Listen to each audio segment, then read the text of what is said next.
Hello everyone, LRon here with part 44 of my Dark Souls 1 NGN run. This is the start of the 5th cohort.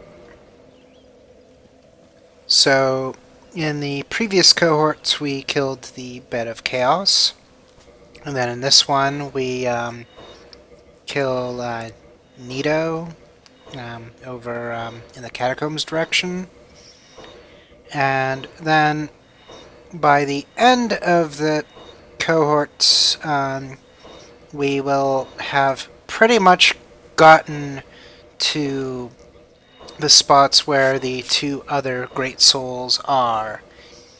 Um, Back in the Duke's archives, out where we got Sigmir's daughter, that's pretty much where Seath the Scaleless is. We'll have to traverse through one obnoxious but doable zone, and then actually for the Four Kings, we'll be basically walking just past the fog gate for that in the course of beefing up our weapons and shield, because this is going to be the part where we finally pull the trigger and decide to upgrade to plus 14/15. As I mentioned before in a previous cohort, I kind of foolishly allowed the myself to homeward bone out right before the spot where you drain the water in New Londo Ruins. And so because of that, we were in the situation where we're going to need to redo that now. Although now it's pretty trivial, the stuff that we did leading up to that. But in any case, we're going to hop to that now. And then, of course, if you obeyed my recommendations, in your version of the game, the water would have already been drained, because I mentioned that it was right there. Oh yeah, you remember Negative Nancy, right? Well, here he is. He couldn't take the stench of Kingseeker Frapped, so he decided to come down here and go hollow. And he's pretty easy.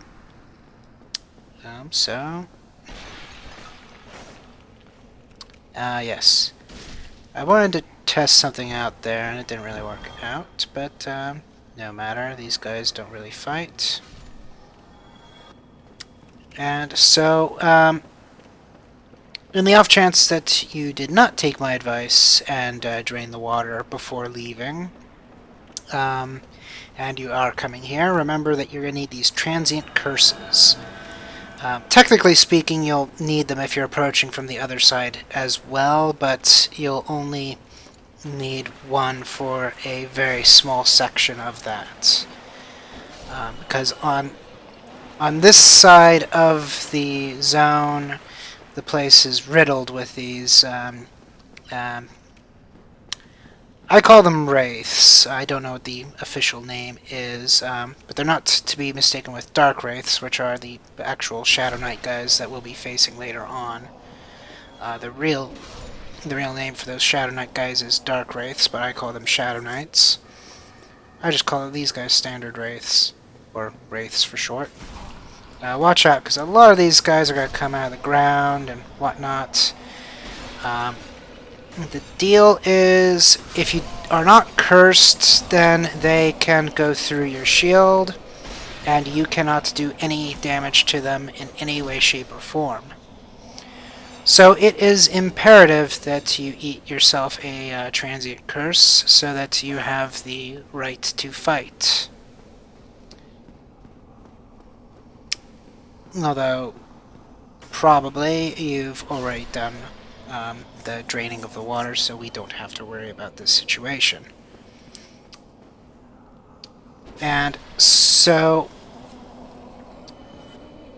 the nice bit is these guys do drop transient curses themselves, So you only need a little bit of seed to get things started if you're on this side of things. Theoretically, you can run out pretty easily on the other side because you're only fighting 2 or 3 of these guys per transient curse eaten. So you don't have as many opportunities to have that work out. So at this point, I am paranoid. I don't know how much time is left on the transient curse, so I decide to fast forward it up and do a bunch of emotes for shits and giggles.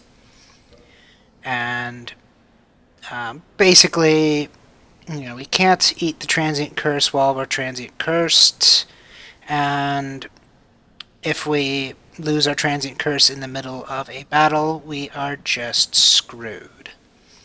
So, better safe than sorry, I decide to sit around and wait. And then I go and look through my inventory because I'm getting bored. And eventually I notice that I am no longer transient cursed. Not yet, but still going. And there we go.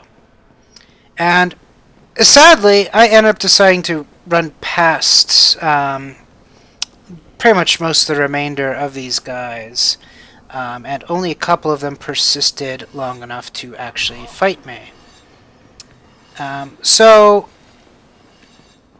if you did end up doing exactly as I originally did, and skip draining the water and having to come back here again, and you took roughly the amount of time that it took for me to get to this point, then feel free to just keep going, because that amount of time that you saw me just sitting there doing emotes, that was at 4x. So there was more than enough time to sprint to this spot and kill any of the stragglers that decided to follow.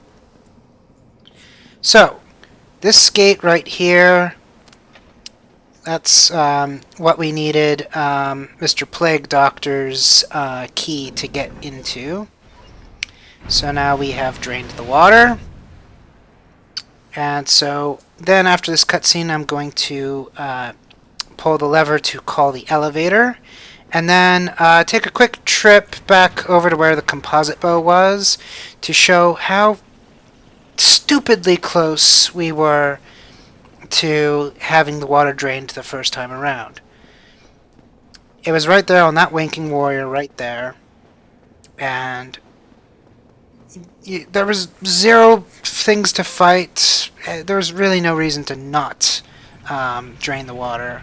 I just had a lapse of judgment at that point in time. So, now we are in Dark Wraith territory, which is much better than regular Wraith territory, because Dark Wraiths drop titanite chunks, and, if you're lucky, titanite slabs.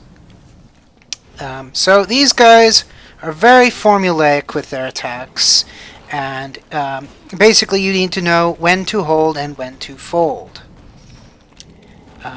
That white beam, do not let that white beam ever touch you. That will allow him to steal a humanity or 2 from you. And that's never fun.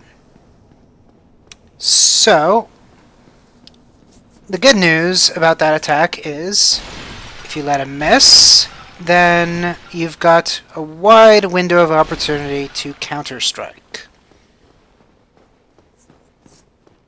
Another great time to counter-strike is when he kicks.